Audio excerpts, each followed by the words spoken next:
নমস্কার, ভিল কিচেনে সবাইকে স্বাগত জানাই। আজকে আরেকটা নতুন রেসিপি নিয়ে আপনাদের সামনে চলে এসেছি।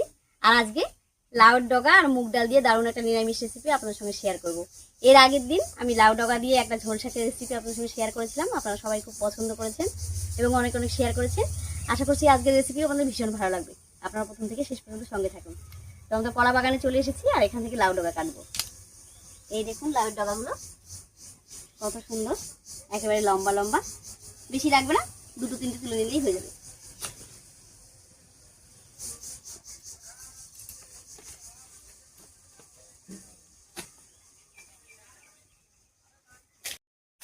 আপনাদের মনে হতে পারে যে বাড়িতে লাউয়ের বাগান আছে তাই শুধু লাউ ডগা দিয়ে রেসিপি করে। আসলে চৈত্র মাস পড়ে গেলে এই লাউ ডগা আর খেতে পারবো না, তাই রেসিপিগুলো এখনই করে নিচ্ছি। আর এই লাউ ডগাগুলো দেশি, তাই খেতেও এত স্বাদ যে প্রত্যেক দিন খেলেও মন ভরে না। অনেকটাই কেটে নিয়েছি, এবারে গিয়ে ঝটপট করে বেছে নিচ্ছি। টাটকা লাউ ডগা নিয়ে এলাম, এবারে কেটে নিচ্ছি। আর এই রান্নায় কিন্তু ডগা পাতা দুটোই দেব।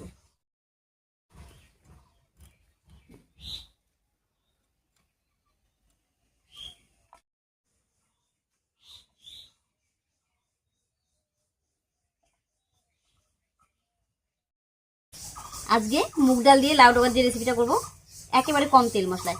মশলা তো নেই, তেলও খুব কম দেবো, কিন্তু খেতে খুব ভালো হবে। খুবই স্বাস্থ্যকর একটা রেসিপি।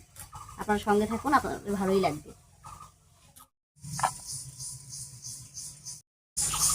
ডাঁটাগুলো কেটে পাতাগুলো বেছে নিয়েছি, এবার পাতাগুলো হাত দিয়ে ছিঁড়ে দিচ্ছি।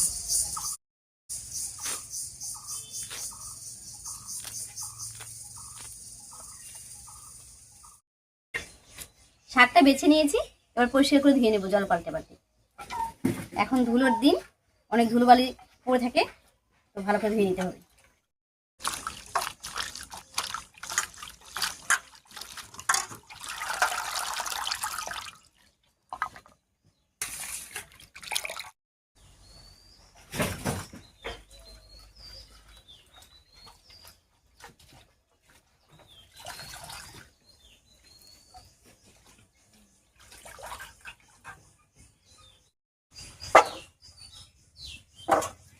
শাকটা কেটে ধুয়ে পরিষ্কার করে নিয়েছি, আর এখানে দুটো আলুও আমি কেটে একবার ধুয়ে নিয়েছি, আর নিয়েছি কয়েকটা চিরা কাঁচা লঙ্কা। এবারে উনুন জ্বালিয়ে ঝটপট করে রান্নাটা করে নিচ্ছি।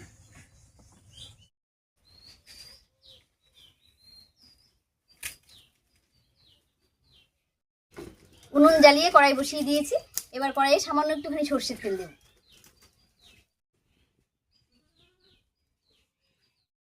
তেল গরম হয়ে গেছে, এবারে কেটে রাখা আলু দিয়ে দিচ্ছি তেলের উপরে।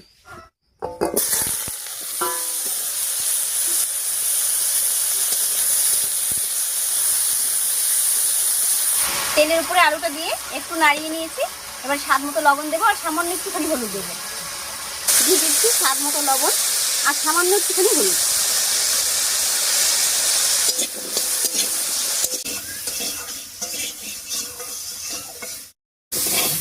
হলুদ লবণ দিয়ে আলুটা একটু ভাজা ভাজা মতো করে নিয়েছি, এবারে জল দেব।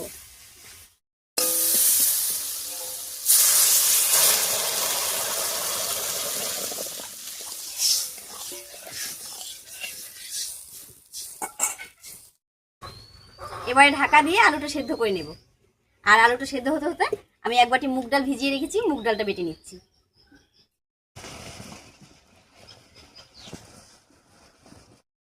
এখানে এক বাটি মুগ ডাল আমি আগে থেকে ভিজিয়ে রেখেছিলাম, এবারে বেটে নিচ্ছি।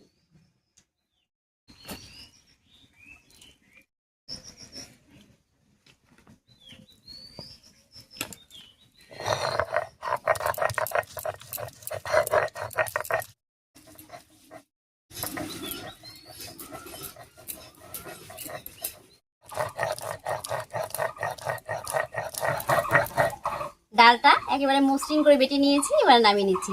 তবে ডাল বাটার সময় কিন্তু আমি আলাদা করে কোনো জল দিইনি।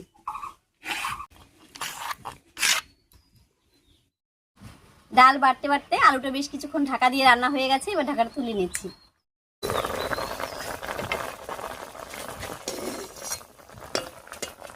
আলুটা অনেকটাই রান্না হয়ে গেছে, এবার এর মধ্যে দিয়ে দিচ্ছি চিরা কাঁচা লঙ্কা আর দেবো কেটে রাখা লাউ শাক।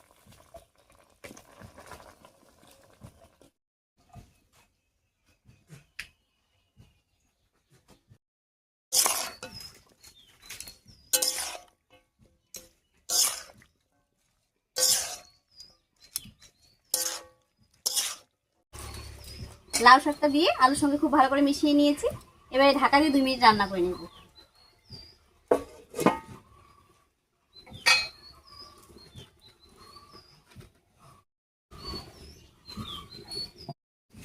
এদিকে আমি মুগ ডাল বাটার মধ্যে একটুখানি লবণ দিয়ে খুব ভালো করে ফেটিয়ে নেব, একটু সময় নিয়ে।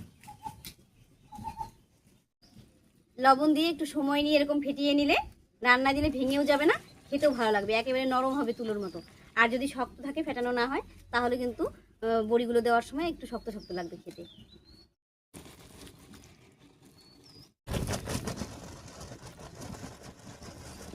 একটু সময় নিয়ে ডালটা ফেটিয়ে নিয়েছি।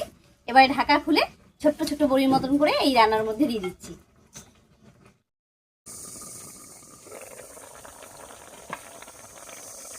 এখান থেকে অল্প করে নেব হাতে, আর ছোট্ট ছোট্ট বড়ির মতো করে দিয়ে দেবো।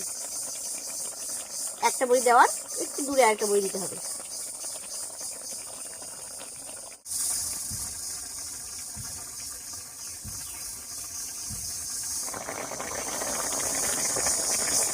বড়িগুলো দিয়ে কিন্তু নাড়াবো না, তাহলে ভেঙে যাবে, একটু পরে নাড়াবো। অনেকগুলো দিয়ে দিয়েছি, এই কোটাতেই হয়ে যাবে। বড়িগুলো দিয়ে প্রায় 4-5 মিনিট মতো রান্না করে নিয়েছি। বড়িগুলো জমে গেছে, এবার একটু নাড়িয়ে নামিয়ে নিচ্ছি। নামিয়ে ফোড়ন দেব।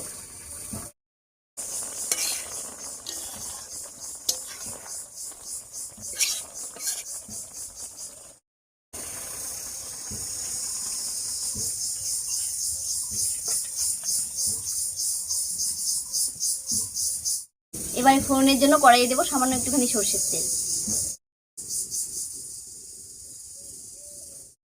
তেল গরম হয়ে গেছে, এবারে গোটা জিরা, শুকনো লঙ্কা, তেজপাতা আর আদা কুচি দিয়ে ফোড়ন দেব।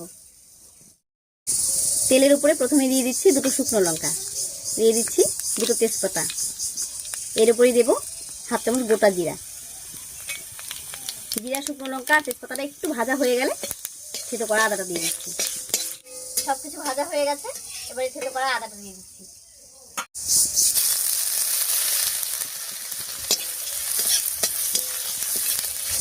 ফোড়নটা ভাজা হয়ে গেছে, এবারে নামিয়ে রাখা শাকটা দিচ্ছি।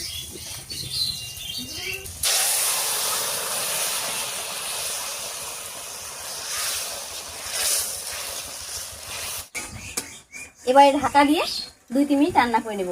আর এতে করে রান্নায় ফোড়নের গন্ধটা খুব ভালো থাকবে, আর ডালের বড়িগুলো যদি একটু একটু কাঁচা থাকে, সেগুলোও সেদ্ধ হয়ে যাবে।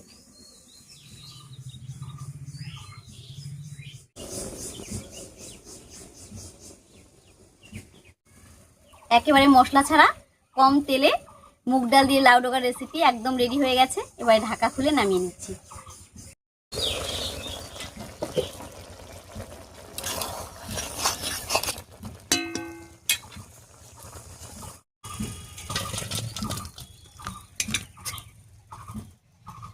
নিরামিষ এই রান্নাটা দেখতে যতটা সুন্দর হয়েছে, এটা গরম গরম ভাতের সঙ্গে খেতেও কিন্তু দারুণ হয়। যারা কোনোদিন এরকম রেসিপি খেয়েছেন তারা তো জানেনি, আর যারা খাননি তারা একবার হলেও আমার এই ছোট্ট সহজ রেসিপিটা ট্রাই করবেন এবং খেয়ে জানাবেন যে কেমন হয়েছিল। যাই হোক, আজ এই পর্যন্তই, আবার দেখা হচ্ছে নতুন কোনো রেসিপি নিয়ে।